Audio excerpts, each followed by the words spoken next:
తమిళ hero Dhanush, Bollywood beauty Mrunal ప్రేమలో ఉన్నారు అనేది పాన్ ఇండియా వైడ్గా ఒక డౌట్. మృణాల్ మాత్రం ధనుష్ను ఫ్రెండ్ అని మాత్రమే అంటోంది. కానీ ధనుష్ మాత్రం ఇంకా ఎలాంటి క్లారిటీ ఇవ్వలేదు. ఇప్పుడు వీరిద్దరు కలిసి ఒక చిత్రం చేయబోతున్నారట.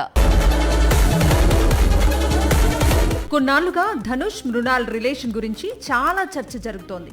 మీరు అనుకుంటున్నట్లు మా మధ్య ఏం లేదు అని మృణాల్ వందల సార్లు చెప్పినా ఎవ్వరికీ నమ్మకం కుదరటం లేదు. ఇప్పుడు వీరిద్దరూ ఒక చిత్రం కోసం కలిసి పనిచేస్తుండటంతో ఇక గాసిప్స్ కి అడ్డుండదేమో.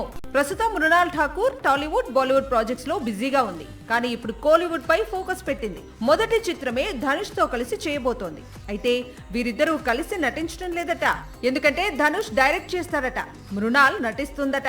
త్వరలోనే ధనుష్ డైరెక్ట్ చేసే ఉమెన్ సెంట్రిక్ మూవీ సెట్స్ పైకి వెళ్లనుందట. ప్రస్తుతం ధనుష్ అటు హీరోగా ఇటు డైరెక్టర్ గా 2 పడవలపై ప్రయాణం చేస్తున్నాడు. ఇదే స్పీడ్ లో గత 2 ఏళ్లలో 3 చిత్రాలు తీశాడు. రీసెంట్ గా రిలీజ్ అయిన ఇడ్లీ కొట్టు కూడా తాను డైరెక్ట్ చేసిన చిత్రమే. ఇప్పుడు మరోసారి మృణాల్ కోసం మెగాఫోన్ పట్టుకునేందుకు రెడీ అవుతున్నాడు. ఎట్టకేలకు ఎన్టీఆర్ కొత్త చిత్రంపై అప్డేట్ రాని వచ్చింది. ఎప్పుడో మే 20న టైగర్ పుట్టినరోజు కానుకగా వస్తుంది అనుకున్న అప్డేట్ ముందుగానే వచ్చింది. ఎన్టీఆర్ చిత్రం విడుదల ఎప్పుడో తెలిసిపోయింది. కానీ యంగ్ టైగర్ కొత్త చిత్రానికి జూన్కు ఉన్న లింక్ ఏంటి అనేది అర్థం కాకుండా ఉంది. వార్ 2 తర్వాత ఎన్టీఆర్ నటిస్తోన్న కొత్త సినిమా వచ్చే ఏడాది జూన్ 11న రిలీజ్ కాబోతున్నట్లు కొద్ది గంటల క్రితం ప్రకటించారు మేకర్స్. అయితే మరోసారి జూన్ నెలను మాత్రమే ఎందుకు ఎంచుకున్నారు అనేది అర్థం కాకుండా ఉంది. ఈ ఏడాది జూన్ 25న విడుదల చేయాలనుకున్నారు.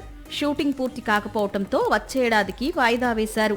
ఈ ఏడాది జూన్లో మూవీ రిలీజ్ సాధ్యం కాకపోతే సెప్టెంబర్ లేదా డిసెంబర్ లేదా వచ్చే ఏడాది సంక్రాంతి సీజన్ ని వదిలిపెట్టి మళ్లీ జూన్లోనే చిత్రం రిలీజ్ చేయడం వెనుక ప్రత్యేకమైన కారణం ఉందా అనేది ఇప్పుడు ఇండస్ట్రీలో హాట్ టాపిక్ గా మారింది. వచ్చే ఏడాది జూన్ 11 నుంచి 4 రోజులు మొహరం వీకెండ్ సెలవులు ఉన్నాయి. దీంతో టైగర్ న్యూ మూవీకి వరుస హాలిడేస్ కలిసి రానున్నాయి. అదే స్థాయిలో భారీ వసూళ్లతో బాక్సాఫీస్ రికార్డ్స్ బద్దలయ్యే అవకాశాలు కనిపిస్తున్నాయి. కన్నడ హీరో యష్ ఎక్కడ కనిపించినా, కన్నడ దర్శకుడు ప్రశాంత్ నీల్ ఎక్కడ కనిపించినా వారికి ఎదురయ్యే కామన్ క్వశ్చన్ ఒకటే, అదే కేజీఎఫ్ 3 ఎప్పుడని. ఇప్పుడు టాక్సిక్ రామాయణ ప్రమోషన్స్లో బిజీగా ఉన్నాడు యష్. మళ్ళీ సేమ్ క్వశ్చన్ రిపీట్ అయింది. అందుకు రాకీ భాయ్ చెప్పింది ఏంటి తెలుసుకుందాం రండి. 2022లో రిలీజ్ అయింది కేజీఎఫ్ 2. కేజీఎఫ్ 3 కూడా ఉందని ప్రశాంత్ నీల్ చెప్పడంతో ఇప్పటికీ ఎదురుచూపులు తప్పడం లేదు. కేజీఎఫ్ 2 రిలీజ్ తర్వాత అంటే 4 ఏళ్లకు యష్ టాక్సిక్ రిలీజ్ చేస్తున్నాడు. ఇక కేజీఎఫ్ 3 అంటే ఇప్పట్లో అయితే కష్టమే అంటున్నాడు. కేజీఎఫ్ 3 తప్పకుండా ఉంటుంది, అందులో ఎలాంటి డౌటు లేదు. అయితే స్క్రిప్ట్ ఇంకా లాక్ కాలేదని, ఇప్పటికీ తాను ప్రశాంత్ స్టోరీపై డిస్కషన్ జరుపుతూనే ఉన్నామని, వన్స్ స్టోరీ లాక్ అయితే ఇద్దరు కూడా చేతిలో ఉన్న చిత్రాలు పూర్తి చేస్తే కేజీఎఫ్ 3ని పట్టాలెక్కిస్తామంటున్నాడు యష్. జైలర్ 2 కొద్ది రోజులుగా ఈ సీక్వెల్ సినిమా వార్తల్లో నలుగుతోంది. అందుకు రీజన్ షారూక్ గెస్ట్ రోల్. కానీ కింగ్ ఖాన్ హ్యాండ్ ఇచ్చాడు. కట్ చేస్తే ఇప్పుడు జైలర్ 2 చిత్రీకరణ పూర్తయింది. చిత్ర యూనిట్ గుమ్మడికాయ కొట్టేసింది. ఇంతకీ షారూక్ రోల్ ఎవరు చేశారు? రజనీకాంత్ విజయవంతంగా మరో కొత్త చిత్రం చిత్రీకరణ పూర్తి చేశాడు. అదే జైలర్ 2. గెస్ట్ రోల్స్ తో సహా సినిమా షూటింగ్ పూర్తయిందని చిత్ర యూనిట్ చెప్పింది. షూటింగ్ పూర్తయిందని సంబరాలు కూడా చేసుకుంది. అయితే షారుఖ్ రోల్ ఎవరు చేశారు అనేది మాత్రం సస్పెన్స్ అలాగే ఉండిపోయింది. జైలర్ 2కు షారుఖ్ డేట్స్ ఇచ్చినట్లే ఇచ్చి వెనక్కి తీసుకోవడంతో దర్శకుడు నెల్సన్ చాలా మంది స్టార్స్ డేట్స్ కోసం ట్రై చేశాడు. మరి వారిలో ఎవరు జైలర్ 2లో కనిపిస్తారు అనేది తెలియాలి అంటే ఆగస్టు వరకు వెయిట్ చేయాల్సిందే. ఎందుకంటే అప్పుడే జైలర్ మళ్ళీ థియేటర్స్ లోకి తిరిగొస్తున్నాడు. సౌత్ లేడీ సూపర్ స్టార్ నయనతారకు ఇప్పుడు బాలీవుడ్ ఫీవర్ పట్టుకుంది. జవాన్ కోసం హిందీ ఇండస్ట్రీ వరకు వెళ్లి వచ్చిన నయన్ ఇప్పుడు అదే పనిగా ముంబై ఫ్లైట్ ఎక్కుతోంది. బాలీవుడ్ మూవీస్ కు ఇంపార్టెన్స్ ఇస్తోంది.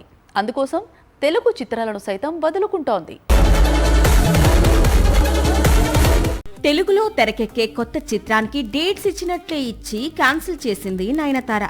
ఇలా ఎందుకు అంటే బాలీవుడ్ లో సల్మాన్ ఖాన్ సరసన నటించే అవకాశం రావడమే అని తెలుస్తోంది. దిల్ రాజు బ్యానర్ లో వంశీ పైడిపల్లి దర్శకత్వంలో సల్మాన్ ఖాన్ హీరోగా నటించే చిత్రంలో నయనతార హీరోయిన్ గా కనిపించబోతోంది. ఒక సల్మాన్ ఖాన్ సినిమా మాత్రమే కాదు, కింగ్ తర్వాత షారుఖ్ నటించే జవాన్ సీక్వెల్లోనూ మరోసారి నయనతార నటించబోతోంది. ప్రస్తుతం అల్లు అర్జున్ తో రాకా చిత్రాన్ని తెరకెక్కిస్తున్నాడు అట్లీ. ఈ సినిమా పూర్తయిన తర్వాత జవాన్ సీక్వెల్ ప్లాన్ చేస్తున్నాడు.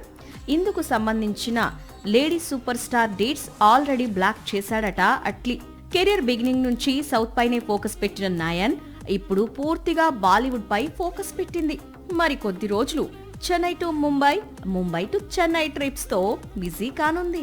ధురంధర్ చిత్రాలతో ఎన్నైతే ప్రయోగాలు చేయాలో అన్ని ప్రయోగాలు చేస్తున్నాడు దర్శకుడు ఆదిత్యధర్. ఇప్పుడు మరో భారీ సాహసం చేస్తున్నాడు.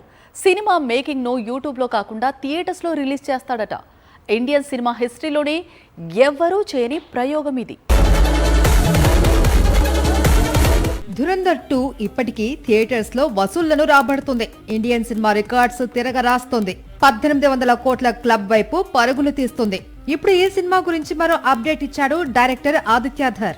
ధురంధర్ 2 భాగాలకు కలిపి మేకింగ్ సంబంధించి యూట్యూబ్ లో కాకుండా థియేటర్స్ లోకి తీసుకొస్తాడట.